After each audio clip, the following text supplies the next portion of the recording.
Kung gusto mo ng mabilis, bago at mapagkakatiwalaang balita nationwide, the DCXL News ang hanapin mo.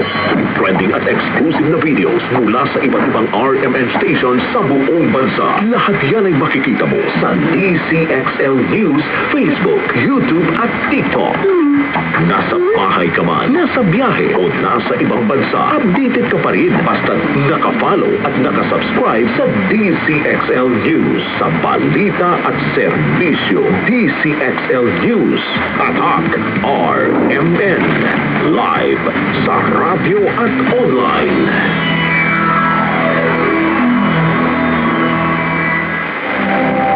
Ito ang DCXL News.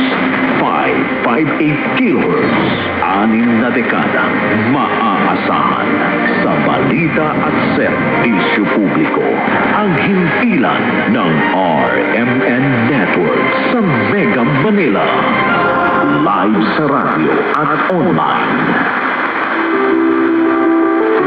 Ito ang RMN DCXL 558 kHz sa Metro Manila. Nagsasahing papawid sa lakas na 40,000 watts at may pahintulot mula sa National Telecommunications Commission. Ang RMN DCXL 558 ay nasa 8th floor ng Atlanta Center, Annapolis Street, Green Hills, San Juan, Metro Manila. At ang transmitter site ay nasa Barangay Talitip, Bulacan, Bulacan.